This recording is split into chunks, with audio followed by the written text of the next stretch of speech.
This video is one of my favorites. The atmosphere highlights the Commonwealth perfectly. The heavily crimson-colored radiation storm set the mood for a suspenseful yet effective assault against a strong group of ghouls that was led by a skilled glowing one. Many glowing ones will instantly go berserk. This one stood in the background and blasted radiation waves to the surrounding area. The radiation attack make the ghouls stronger, and it gives me a negative status effect. In fact, they were more agile than normal because of the glowing one's attack. Therefore, I switched to a firearm that shoots faster than any of the others I own. It did the trick. Those lasers zipped and danced about until it turned the remaining ghouls into steaming piles of zombie ash. It was an extremely satisfying experience. Insects in the Commonwealth are straight out of the devil's nightmares, especially the stingrays. They are quick and aggressive, which make them very difficult to defend against. And their stinger makes them one of the deadliest creatures around. This one was no exception. However, Preston and I make great combatants. He couldn't hang with us. But let me tell you what that pesky buzzing bastard did. I thought he ran off to preserve his feeble life, but to my surprise he returned with a small gang of ants who were just as aggressive as he was. Where in the hell did they even come from? If they weren't a group of nagging little parasites, I would actually give them respect for their heart, because I'm really not the one they should have gotten brave with, or they would simply still be alive. I wasn't having the best day during this shootout. It was a longer assault than expected, and I wanted it to be finished. A dumbass, filthy raider ran right by me. I pulverized her left shin, and then I used the rest of her to play basketball. Pretty sure that was a slam dunk. We were helping allies get some tasks done when suddenly we were attacked by a group of rust devil raiders. They are a bit more dangerous because they often have very fierce robots, and they also integrate robot tech into their armor. We're lucky. This crew didn't have many robots. While being attacked by them, I was flanked by a few ghouls. However, they were no match for Ada and myself. I cannot mention enough how great she is in the heat of battle. She completely deletes opposition, and I love it. But sometimes she doesn't leave enough idiot raiders for me to enjoy, which is a great problem to have. Here you are, sir. Be that as it may, the Abernathys shouldn't have any problems on their farm anytime soon.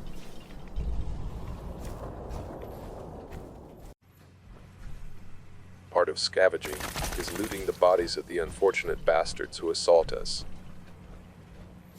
Ada sometimes says something like, they're not going to need those items anymore. So I'm always happy to add their gear to our inventory. The level of intense violence in the Commonwealth has desensitized me. Watching their lifeless corpses explode is like bright red and yellow fireworks. But it does get weird whenever chems kick in, and, well, they did here. One of those dead losers waved to me and then disappeared into the floor. Sometimes I can't tell the difference between what's real and what's a mental side effect of the chems. Jay's log. In many to most gunfights, I experience an over-the-top amount of gore and guts. It's not that I enjoy it. I guess it's that I am comfortable with it. However, this video is not about the violence. At first I thought it was my mind playing games because of the side effects from the chems. But then I remembered I didn't do any chems this time, which means the mannequins I keep seeing are actually there. I don't even care to figure it out. My frag grenade doesn't care either. It does make me wonder who is placing them in these random locations. This is from my time with the railroad. Tinker Tom was definitely the weird one of the bunch. But what do you expect from a science guy who creates new tech and then tests it on himself?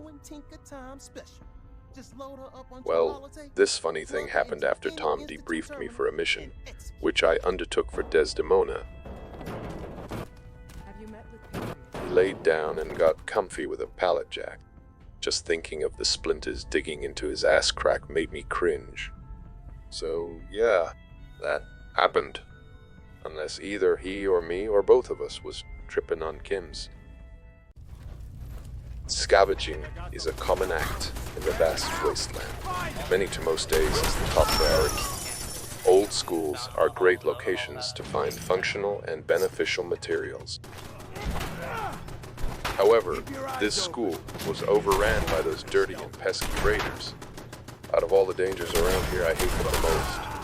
They are scum who victimize and take advantage of others during times of great trouble. They have a special place in hell. Therefore, anytime I come across raiders, I oblige to escort them straight to that same hell, so they can enjoy the toasty spot that is waiting on them. Today's equalizer is Big Bertha. She's a brutal shotgun that shoots a crude and large caliber spread of slugs.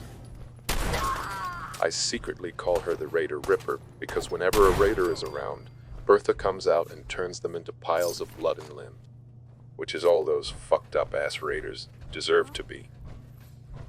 Let's do this, metal man. I will never understand the logic behind bringing a stick to a gunfight. So since he turned it into a stick fight, the first rule of a stick fight is have a bigger stick than his. And I definitely did. Nothing to worry about. Jay's log. Ada and I were enjoying the view when we were suddenly fired upon by a group of raiders from an adjacent bridge. Now, the science of a gunfight is an untheorized thing. You cannot expect it to go a particular way every single time. 1 minute you're traveling along minding your business, and then during the very next moment, you can be in the middle of a war zone. Staying alert is the only option for guaranteed survival. The rifle I used here was fully loaded with armor-piercing rounds. From where we stood, it looked to aggressively over-penetrate them, thus effectively halting their ambush, and keeping us alive to fight another day.